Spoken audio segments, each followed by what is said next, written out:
Hi, welcome back. So I'll get right into my story time video. So this all started when I want to say 12 years old, 12 and a half, almost 13, I think. And I remember being in grade 5, and I had developed much faster than most girls in my grade had, and I was growing up a lot faster. I started going through puberty around, I would say 12, and I got my period at 11 and a half or like 12, around there. Anyway, I looked more grown than most of the other girls did. So, there wasn't a real big issue for me until one day. Most of the time, you can tell if somebody's, you know the difference between a kid and an adult. Okay, let's face it, no matter how grown they look, a kid is a kid, an adult is an adult. In this case, it was one of the scariest scenarios I'd ever been in. And growing up in a family that was very traditional, I thought there was something wrong with me because it's happened to me, and there wasn't, obviously. And if this has happened to you, there's nothing wrong with you. There's nothing to justify these kinds of actions, because adults should know better. All right, so just to get right into the story, that was just a little bit of context, but just to get right into the story, what happened was, I lived in an apartment building, and this apartment building actually had a area in front where you could go, like, you walked by, like, let's say you went grocery shopping, you would walk by this area, and there was like a little ramp that you could sit on, where also, like, you could kind of climb up and play if you're a kid. And as a kid, that was my favorite spot, because I went there, I made mud pies, I ran with my cousins, sister, friends, and there was like a little ramp coming down the road where people would walk, where you could skateboard or ride your bike, and it was a ramp. It was lots of fun. So there was a lot of kids during the summer that would play in that part, because like there's so much to do, like other kids are playing on a little like mountain or hill thingy that you could also sit on. I know this is not making sense right now. I wish I could show you guys, but I don't really have photos of that right now. But anyway, there was like this area in the front where you could play, and a lot of kids did play there. That area happened to be right in front of my balcony, my apartment's balcony, and my parents were on the first floor because they were superintendents of the building at the time. Okay, so they could oversee everything that happened. So it wasn't a big deal. Me and my sister, my cousin, and friends who lived in the same building as all of us would all go out and play. Once in a while, my mom or my cousin's mom would come out of the balcony to check in on us and see we are doing okay. They'd also sit in the balcony just to have coffee, and just chill. And, they would go back inside, do what they needed to do, and then come out once in a while again to check on us. So that's what happened. This particular day, my mom didn't come out. My mom was busy. She was at home cooking and preparing stuff for the next day, because she's a superintendent, so she didn't have a lot of time. She had to wake up early in the morning and then work until like later, and she would come home and she'd be tired, so she didn't have a lot of energy to leave cooking for later on in the day. So when she cooked, she liked to cook in bulk as well, so that the food would last for a few days. So anyway, this is what was happening on that day specifically. So we ended up going outside and we were all playing. I was sitting down because at the time, like, I was kind of tired and I was sitting with a friend, actually, one of my best friends, family friends, and we were just talking, and a group of Indian men come by, and these are, when I say men, these are grown men. I'm 12 or 13, and they're mid-30s, maybe 40s, and one of them starts talking to me, and he starts saying things like, oh, you're so pretty, or blah blah blah. And I just, right away, I started feeling really uncomfortable. He came up to me and he's like, oh, what are you doing here, or whatever. And I said, oh, I'm just watching my cousin and my sisters play, or whatever. And my cousin and my sister were kind of standing in the background, and they were looking like something's going on. They knew something was off, because this is an older guy like talking to me, and I'm a teenage girl. I'm not even a teenage girl. I'm like preteen basically. And they're just looking at me, and I'm like freaking out. I didn't know what to do, because he, no matter what I said, he wouldn't lay off. So I'm sitting there and I'm like, sir, like, you know, I don't really want to talk to you right now. I'm watching my sister and my friend play, and they're also looking at me like, what's going on? And he's like, oh, it's okay, you know, and I just saw you were really pretty, so I just, you know, I wanted to get your number. And I was like, no, I can't give you my phone number. And as a way to kind of get him to back off, I told him, my parents work in this building. My mom is actually about to come out of the balcony right now and check on us, so please leave us alone. And he was just not having it. And I told him my mom works as a superintendent in this building as well, to let him know that my parents had some sort of authority in the building. They had power in the building. So he wasn't backing off, and I didn't know what to do at this point. So he got out his newspaper, and he's like, oh, write your number down here. We should just hang out sometimes, you know, just as a cool friend. He's like, I can do a lot of things for you. I can get a lot of things for you. Buy you whatever you need. And I said, sir, that's why I have my parents. I don't need anything. Thank you very much. Just please go. And he's like, no, I'm not leaving until I get your phone number. So me being a kid and being stupid, I wrote down a fake phone number. And I said, oh, okay, here you go, or whatever.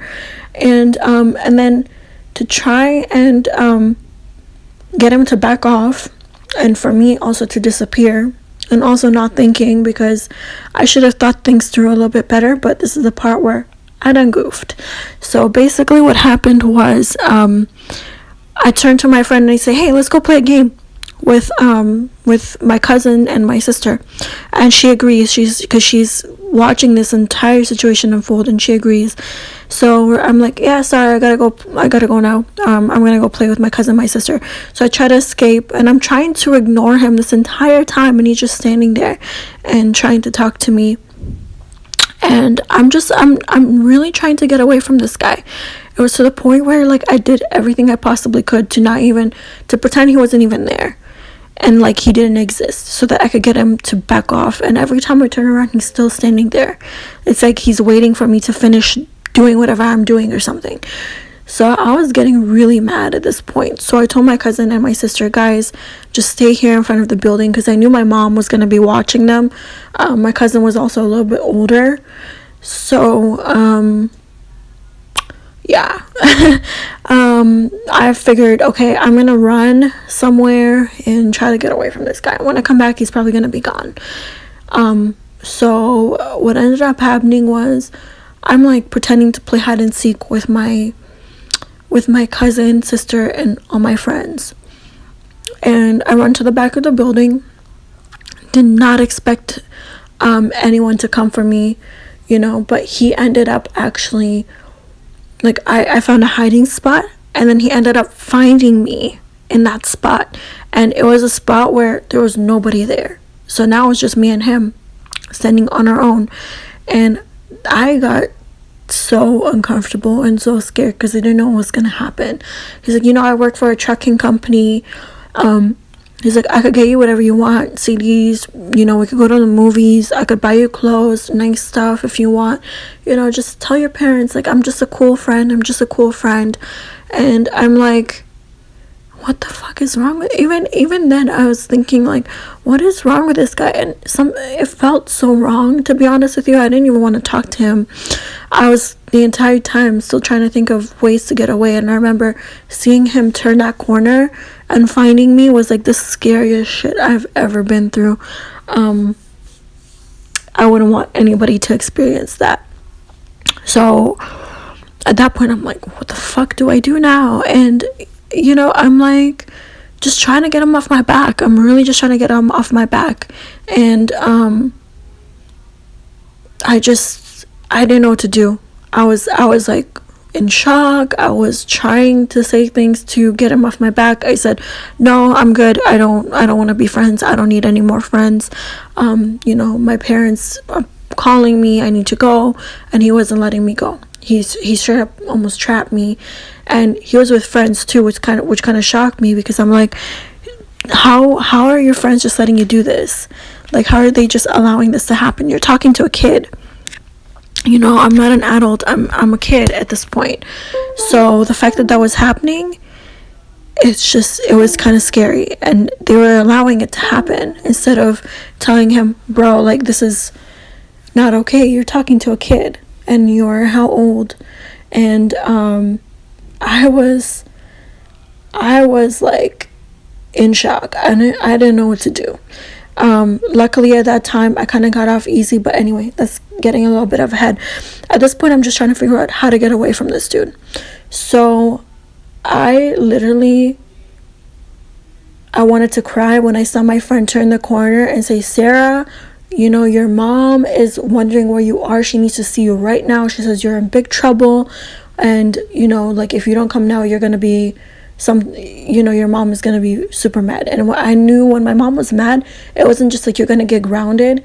It's like, more likely I'm not gonna see the light of day the next day, because it's how East European parents are. And for that moment, I was so thankful. I was never happier to see my mom at a moment in time like that. So I'm like, oh, I gotta go. Sorry, my mom's calling me. And I finally get away from him, and he's like, hey, remember what I said? Just tell them I'm a cool friend or something. And I just literally like wanted to, at that point, I wanted him to leave and leave me alone. And I just didn't know what to do. I was helpless. Like, as a kid, you don't know what to do. So I went to the front of the building, and surely enough, I see my mom in the balcony yelling on top of her lungs. She's like, if you don't get your ass up here right now, I'm going to literally kill you.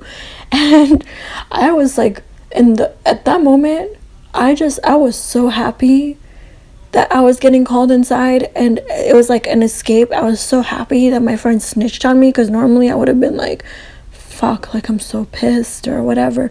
But at that moment in time, like, I remember just being so happy. Like, I was ecstatic that my mom called me upstairs. And I, like, honestly, I couldn't have been happier to, like, get a beating that day. Let's just put it this way, okay? So I gathered my cousin and my sister and all my friends, and we all went home. My sister was sent to her room as soon as we got home, and in the living room are just my cousin and my mom waiting for me. My cousin was living with us at that time. And my cousin's like, what happened? Are you okay? Blah, blah, blah. And I'm like, this is what happened. This guy, like, he was just talking to me. He told me, like, I could be his cool friend or whatever. And my mom's like, what do you mean he was talking to you? Why didn't you get away? Why did you do this? Da, da, da, da. And, I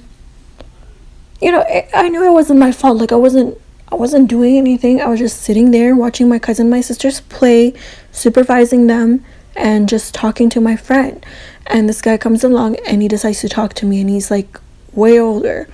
I wasn't doing anything. I'm not like luring somebody to talk to me, but she was acting like I was. So I told her, I explained everything to her. I told her I was so scared, I didn't know what to do. And I was so happy when my friend came around the corner, and she said, who is he? Where is he? Where did he go? What information did you give him? And I said, I didn't give him any information. I just gave him the wrong number, and that's it. And she was like, she got mad because she's like, you shouldn't have given the wrong number. You should have called somebody for help or whatever. And I said I couldn't, because he just was not, he was standing there the entire time. And I felt like if I called somebody for help, like, he would have just ran off, which he did anyway. But honestly, like, it was scary. I didn't know what he was gonna do. It was 3 men versus a few kids. You know what I mean? Like, I was scared for myself, and I was scared for my friends and my cousin and my little sister at that time. I didn't care about anybody else. I just cared about their safety, and I knew this guy could do a lot of harm if I screamed for help right there. But looking back, I probably should have got my sister and my cousin actually, to go upstairs and say, hey, like, Sarah needs help right now. Can you go out and find her? And I sometimes wish my parents were more strict, to be honest with you, and they were pretty strict, but they did let us go outside very freely. I wish at that moment in time, like, my mom was outside in the balcony the entire time. She could have seen him, and that would have been prevented. But hey, like, it happened. Nothing I can do except, tell people, if you need help, just call somebody. Tell somebody you need help. You don't have to keep it to yourself, because even after that, I didn't necessarily get in trouble. I was lucky I had my cousin there who explained to my mom, she's getting older, like, it's not her fault. Like, she's growing up. Men should know better. He's a grown man. He's not a teenager, or he's not a kid or whatever. He's a grown man. You should know not to be talking to kids. And my mom kind of saw her point of view there. But after that, they were still on their toes. Anytime somebody walked by the building, they're like, is that him? Is that him? Is that him? And even me, like, for the longest time, I didn't want to go outside and play. I didn't want to go outside and play. I didn't want to do anything. Every time somebody passed by the window, I was very anxious and nervous, and I was scared and paranoid. Like, I didn't want to be around anybody that was a strange grown man at that time. I got really traumatized by that experience. And still to this day, I think about it, because that wasn't the end of it. I remember one day coming home from school, and remember, guys, I told you I gave him a fake number. I didn't give him my real number. I gave him a fake number. But I got back from school. My mom happened to be at work, and like, my routine was kind of to check the messages and see if my mom had called or anything. I didn't have a cell phone at the time, so if my mom called or a family called, then I didn't have a cell phone. I couldn't check my messages, so I had to check the voicemail on our landline at the time. And that's what I did. And surely enough, I hear a voicemail, and it sounds exactly like his voice. So he had figured out my number, and he had on the voicemail, he was saying, like, hey, Sarah, it's me. Call me back. I could pick you up from school. We could go to the mall. We could hang out or something. It's your friend. Just call me back. And I was scared shitless. I was like, how did he find my number? How is this even possible? And now thinking back, I'm like, why didn't I show that to my mom or my dad? But I think my thought process at the time was, I'm going to get in trouble. They're going to say, like, I did something wrong, and I'm going to get in so much shit for this, because they're going to say you gave him your real number. You're trying to talk to a grown man, when that wasn't the case at all. So I deleted that voice message right away, and I never got a call from him after that again. But now thinking back on it, like, I really should have shown that voicemail to my parents, just to say, like, this is what's going on. That way they would have been able to make a police report against that guy, because now I don't know if he did that to somebody else. I don't know if he did that to another kid. So that's what kind of pisses me off about that situation. But that wasn't the end of it either. There was one day where my grandmother was over. This was, I think, 2 or 3 years later. I kind of forgotten about it, and we lived in a different area. So we moved away from that building, and we lived in a different apartment building, not too far away from that area, but I would say, like, probably like 20 minutes away by train, at least, or walking. So I saw him at a furniture store. So I was with my grandmother, and we all decided, like, okay, we're gonna go grocery shopping. And we live along a strip where there's a lot of markets where you could buy fruit, onions. You could buy fruit or vegetables or whatever it is you want. It's just like an open fruit and vegetable market. So we were walking along this strip, and there happened to be a furniture shop right there. Next to this beauty school, there was a furniture shop. So my mom saw, and she was kind of like looking for new couches at that time. So she walked in and she said, do you want to come with me, or do you want to stay out here? I said, I'll stay out here, because my grandma was staying outside. So I'm like, yeah, let me stay outside with my grandma. And in that moment, as my mom is walking in, guess who walks out of that furniture store? It's that guy. And he sees me, and he sees my mom just finished talking to me, and he starts talking to her. He starts making conversation with her, and she starts making conversation with him as if, it's nothing. And she laughs at a joke that he makes, and I was traumatized. My grandma saw the look on my face, and she was like, something's off here. She's like, are you okay? I'm like, yeah, I'm fine. And I'm just looking at her. I'm making conversation with my grandmother and pretending I don't even see him, because I was scared in that moment. I don't even know if he recognized me or if he was just thinking that I'm somebody else. I feel like he did recognize me. But then as he's walking away, he turns back and he looks at me, and he winks, and I literally, my heart sank to my stomach, and my grandma caught it too, and she was looking at me like, what just happened? And I was so scared. She could see the scared look on my face. She was like, something's definitely wrong. So she asked me again. She's like, are you okay? And I said, yeah, I'm fine. At that point in time, I think I was a little bit older. I think I was probably 17 or 18. I think I had just started high school, and that was the scariest moment of my life. I'm not gonna lie. Like, I just I don't know what was gonna happen.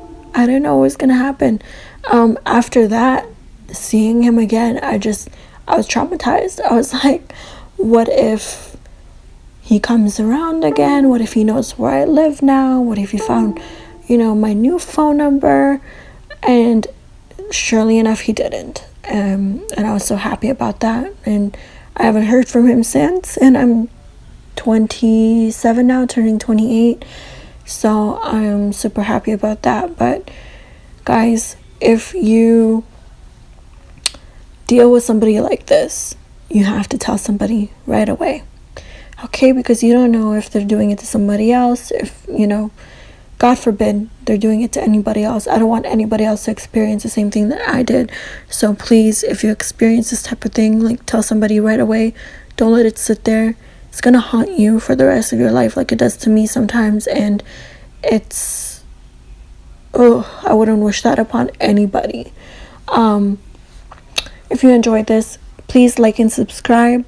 And I will catch you guys in the next episode, in the next story time. All right, take care, and looking forward to the next episode. Bye.